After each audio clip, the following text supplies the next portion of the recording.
नमस्कार दोस्तों, आपका स्वागत है आपके अपने चैनल राधे कृष्ण स्कूल में। मैं दीपक शर्मा आज आपका फिर से स्वागत करता हूँ। आज हम जिस विषय के बारे में चर्चा करने जा रहे हैं वो विषय एक अति संवेदनशील विषय है और इसके बारे में प्रत्येक नागरिक को, भारत के प्रत्येक नागरिक को इस विषय के बारे में सोचना होगा कि हम किस सरकार का चुनाव करें और कौन सी सरकार हमारे साथ है। जैसा कि हम देख सकते हैं कि पिछले कुछ दिनों में भारत के विभिन्न राज्यों में अलग अलग घटनाएं घटित हुई हैं जो कि असंवेदनशील थी, भारत की संप्रभुता के खिलाफ थी और भारत के आम नागरिकों का दिल दहलाने वाली घटना हुई थी। जैसा कि हम सब जानते हैं, कुछ दिन पहले यूपी में उत्तर प्रदेश सरकार के राज्य में एक दलित परिवार की बेटी का बलात्कार किया गया, उसका शोषण किया गया और अंत में उसको सही से इलाज न मिलने के कारण उसकी मृत्यु हो गई। यूपी सरकार की पुलिस ने भी उसकी मदद नहीं की, बल्कि यूपी सरकार पुलिस ने उस बेटे का दाह संस्कार भी उसके परिवार को नहीं करने दिया। यूपी सरकार में, जैसा कि हम सब जानते हैं कि योगी आदित्यनाथ जी की सरकार है और बीजेपी की सरकार है। वहीं एक और घटना घटित हुई राजस्थान में, जहां पर अशोक गहलोत जी की सरकार है और वो कांग्रेस की सरकार है।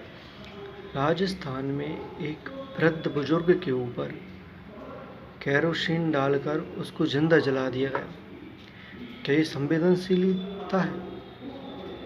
क्या ये न्यायप्रिय सरकारें हैं? क्या जो सरकार हैं सिर्फ वो पूंजीपति और उद्योगपति की हैं? चर्चा का विषय यही है। आप देख सकते हैं कि जो यूपी में भी जो हाथरस कांड हुआ, उस पे एक गरीब परिवार की बेटी के ऊपर अपराध हुआ। वो किसने किया? वो भी एक अमीर परिवार के लोगों ने और 3-4 लोगों ने मिलकर उसका गैंग रेप किया। वहीं आप राजस्थान में देखें तो राजस्थान में भी जिस वृद्ध के ऊपर हमला हुआ वो ज़मीन विवाद के ऊपर लेके हुआ और उसको भी जिंदा जला दिया गया। किसके द्वारा? एक बड़े व्यक्ति या एक कॉन्ट्रैक्टर या किसी दबंग गुंडे ने जला दिया गया। तो क्या भारत की जनता कहीं पर भी सुरक्षित नहीं है? भारत की बेटियां कहीं पर भी सुरक्षित नहीं हैं। प्रत्येक बार चुनाव में भारत की बेटियों के ऊपर, महिलाओं के ऊपर एक मुद्दा उठाया जाता है कि भारत की बेटियों को पूर्णतः सुरक्षा दी जाएगी और उनको पूर्णतः खुले रहने का एक आश्वासन दिया जाता है। लेकिन हम देखते जा रहे हैं कि दिन ब दिन भारत में रेप केस बढ़ते जा रहे हैं और बेटियों पर अत्याचार बढ़ते जा रहे हैं। क्या यही सरकारों का एक भारत को सुधारने का नियम है? क्या यही सुशासन है? और हम देखते रह रहे हैं जो आजकल गरीब परिवार के लोग हैं, मध्यम वर्गीय लोग हैं, उन पर कितना अत्याचार हो रहा है और बड़े बड़े उद्योगपति और जो पूंजीपति हैं वो उनके छाती पर कदम रखकर, पैर रखकर आगे बढ़ रहे हैं। क्या जो सरकारें हैं, भारत की सरकार है, चाहे कांग्रेस की सरकार हो या बीजेपी की सरकार हो, सवाल ये नहीं किसकी सरकार है, सवाल ये है कि कौन सी सरकार जनता के साथ है। ना ही कांग्रेस की सरकार जनता के साथ दिखती है, ना बीजेपी की सरकार जनता के साथ दिखती है। भारत का युवा बेरोजगार घूम रहा है आजकल। भारत की बेटियां सुरक्षित नहीं हैं, भारत का आम नागरिक सुरक्षित नहीं है। तो मैं एक सवाल पूछना चाहता हूं भारत की 100 करोड़ जनता से और भारत की तमाम सरकारों से, राज्य सरकारों से और मोदी जी से, क्या भारत की जनता के साथ आप सब हैं? कौन सी पार्टी भारत की जनता के साथ है?